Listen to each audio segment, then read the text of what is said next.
우리의 신앙과 삶은 분리될 수 없습니다. 사실 우리의 신앙은 삶입니다. 당연히 그래서 우리의 예배와 삶은 분리될 수 없습니다. 우리의 신앙과 삶이 분리되는 순간 우리의 신앙은 타락한 것이고요, 우리의 예배는 타락한 예배가 됩니다. 그래서 그 타락한 예배를 성경은 입술뿐인 예배라, 마음은 없는, 그렇게 표현합니다. 우리가 이러한 부분들은 앞서서 신앙의 본질과 예배와 삶의 관계를 살펴보았고, 또한 삶이 없는 입술뿐인 예배에 있어서도 살펴보았습니다. 자, 첫째, 하나님께서 우리에게서 가장 원하시는 예배 중 하나는 삶의 예배입니다. 하나님께서 우리에게서 가장 원하시는 예배 중 하나는 삶의 예배입니다. 오늘 본문이 그걸 잘 보여줍니다.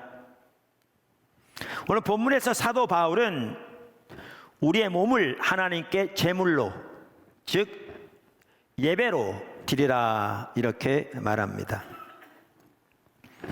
그러니까 구약시대에는 짐승을 잡아서 죽여서 하나님께 제사로 드렸는데, 그 모든 구약시대 제사들은 예수님의 십자가의 희생으로 완성되었기 때문에 더 이상 오늘날 우리는 짐승을 잡아서 드리는 제사를 드릴 필요가 없죠. 그 대신 성경은 뭐라고 말하고 있는가 하면, 너의 몸을 하나님께 제사로, 예배로 드리되 산채로 드리라, 산 제사로 드리라, 이렇게 말하고 있습니다. 여기서 몸은 단순히 육체를 말하는 게 아닙니다. 헬라 사상에서는 이렇게 영과 육체를 분리했습니다. 따로 다루었습니다. 그런데 히브리 사상에서는, 즉 성경적인 사상에서는 비록 우리에게 육체, 혼, 영, 어떤 사람은 혼과 영을 하나로 이렇게 묶어서 이해하는 사람도 있고요, 이러한 요소들이 있을지 모르지만 이 전체가 하나의 통전적인 전체인 거죠. 그래서 우리의 여기에 몸은 우리의 삶 전체를 의미합니다. 그래서 성경은 우리의 몸 전체를 하나님께 예배로 드리라, 그렇게 말하면서 그 예배는 산 제사일 뿐 아니라 하나님이 기뻐하시고 거룩하며 우리가 마땅히 하나님께 드려야 할 예배라, 이렇게 말하고 있습니다. 특별히 사도 바울은 그 하나님의 모든 자비하심으로 우리를 권한다고 하면서 이렇게 말하고 있습니다. 그러니까 이것을 보아도 이 하나하나의 표현들이 우리 몸의 예배가, 우리 삶으로 드리는 예배가 하나님이 얼마나 원하시는, 또 하나님이 기뻐하시는 예배인가라는 것을 볼 수가 있습니다. 삶의 예배의 핵심적인 세 가지 요소.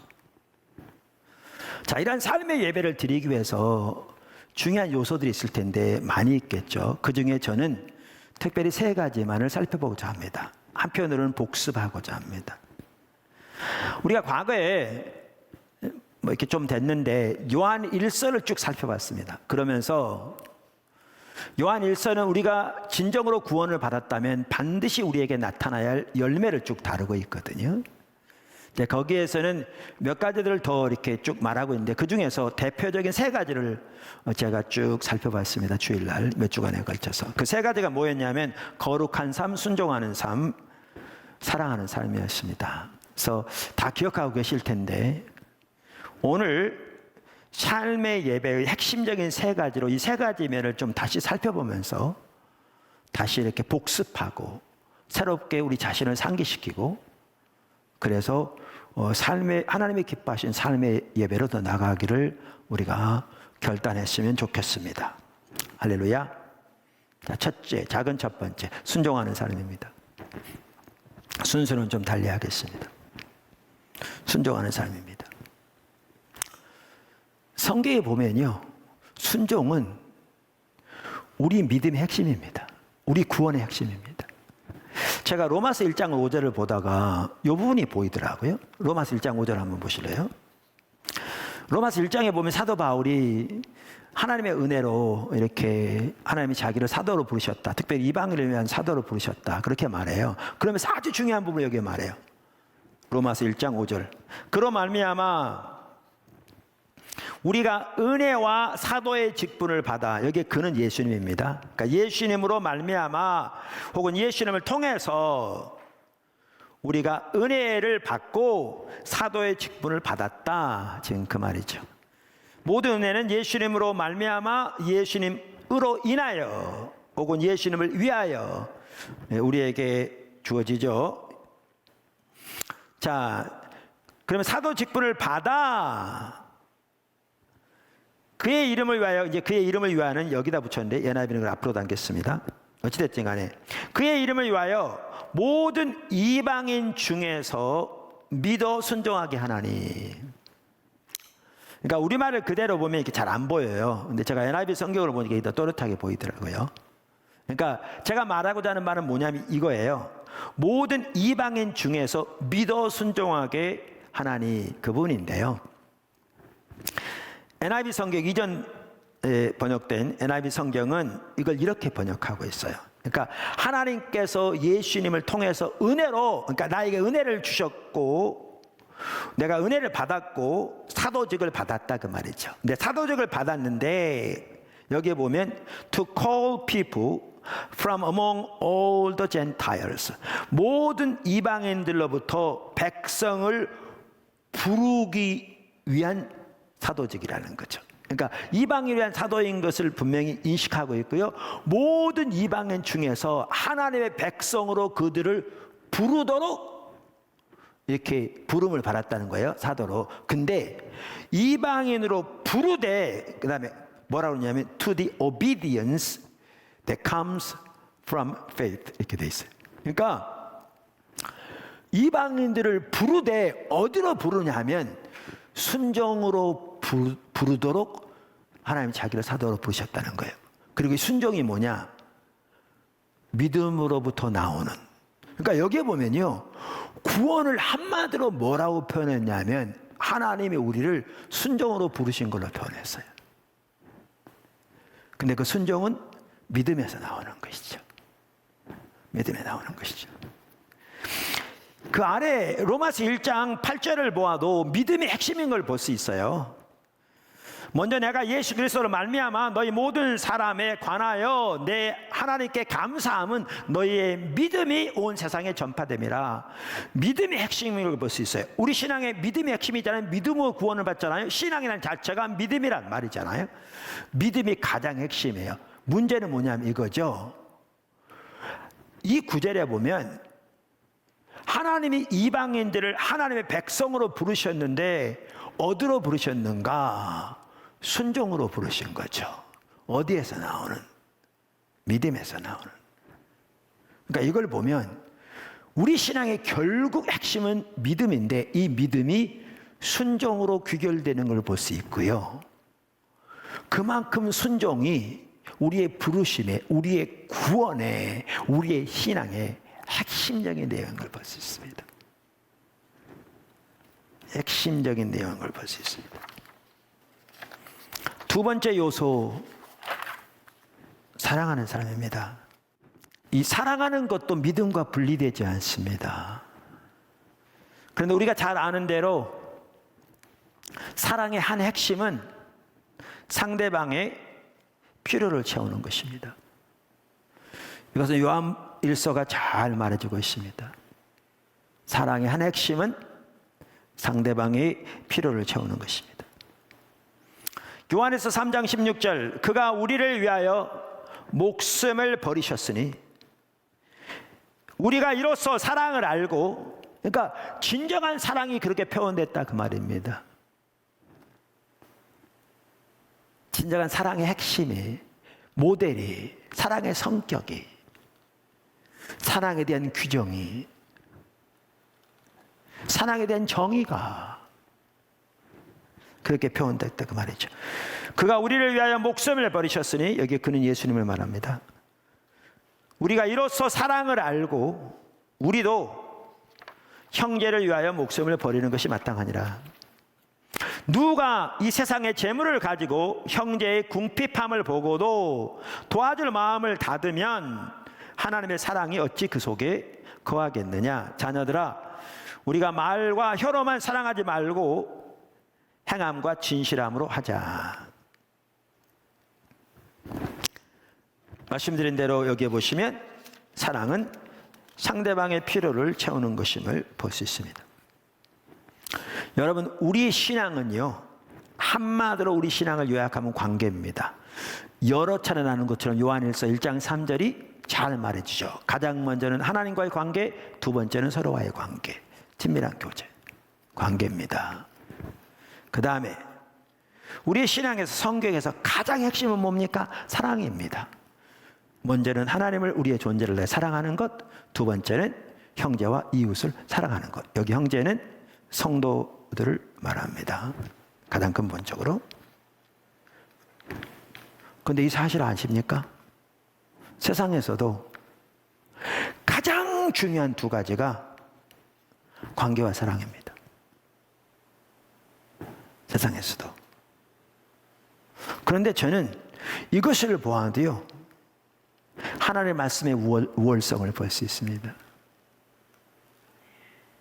무슨 말이냐면요, 세상의 어떤 철학이나 세상의 어떤 종교도 관계와 사랑을 그 중심에 두고 있는 것은 없습니다.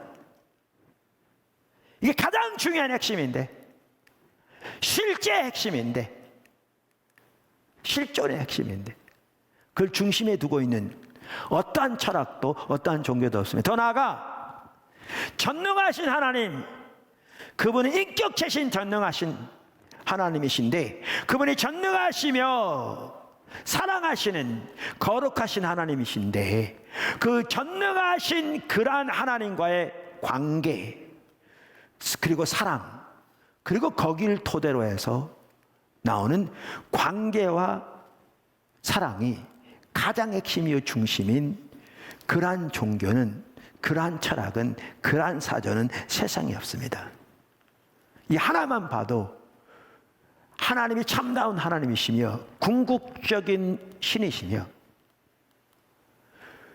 가장 모든 것의 근본을 다루고 있는 것이 말씀인 것을 볼 수가 있습니다. 우리 인류에게 가장 큰 필요는 죄의 문제 해결이었습니다. 지금도 인류의 가장 큰 문제는 죄의 문제입니다.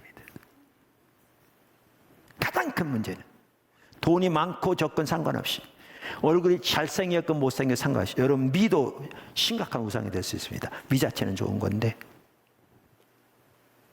오늘날 그렇습니다. 그래서 오늘날은 심지어 사람의 가치까지, 성품까지 얼굴만 가지고 판단합니다. 너무너무 타락해버렸습니다. 이게 시대의 사조입니다.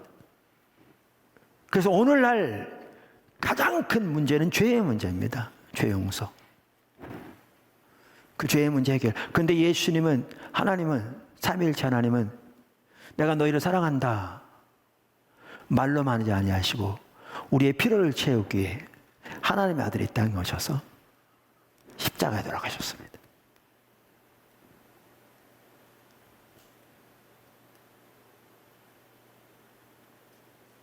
우리가 원수 되었을 때,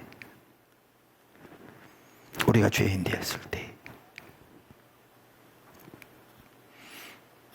그래서 이걸 보아도 알 수 있듯이,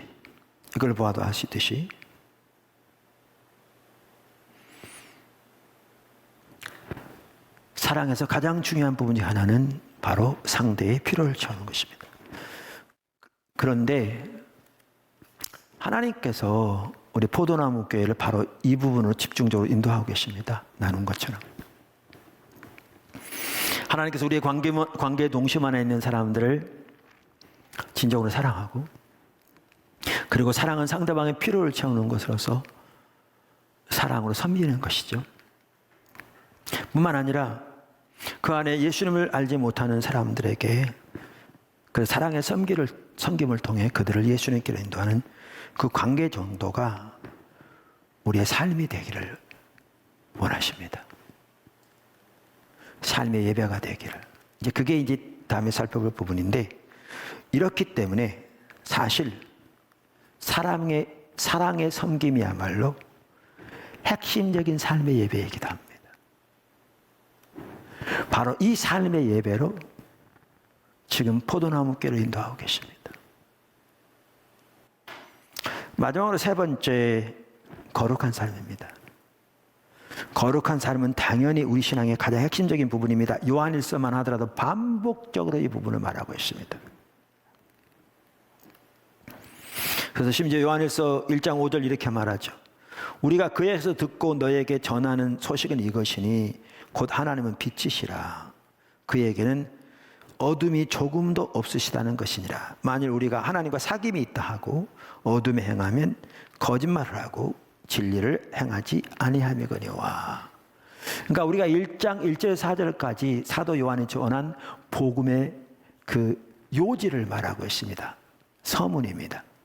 그러면서 본론을 말하는 첫 번째 구절부터 뭐라고 말하는가?